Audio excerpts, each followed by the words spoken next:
Hi friends, it's Mrs. Ross. You might have noticed in your last materials bag that we gave you, you have a paper that looks kind of like this, except instead of saying Mrs. Ross, it says your name on it.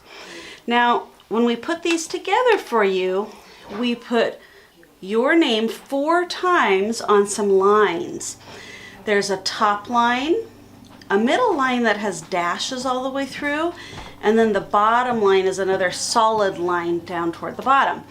So when you make your letters, you always want to remember to start your letter at the top. So I put a little dot at the top of each one of the letters so that you'd remember exactly where you need to start when you're writing your letter.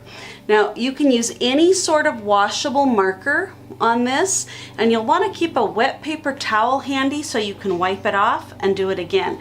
And by wet paper towel, I don't mean dripping wet, just maybe a little bit damp.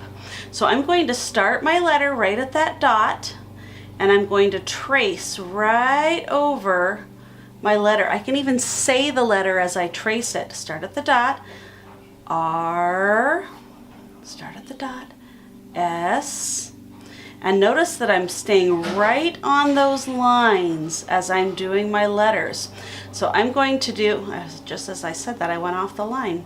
I'm going to stay right on those lines and do my name, and then I'll do the next one down here. The next one doesn't have dots on it, so I need to remember I started at the top at this letter. I'm going to start at the top at this letter too, right up there. Even if it doesn't have the dot on it, I want you to start your letter at the top, just like that. You're going to write your name 4 times in your very best handwriting, and then you can wash it off. And if you turn it over to the back side, you can still see your lines through there, so you could even practice writing your name on the back side just to give it a shot and see if you can do it without the lines and without the dots. So practice writing your name. When we write our names, we remember the first letter's capital and all the rest are lowercase. So just like the example, trace right over the top of that. All right, have fun.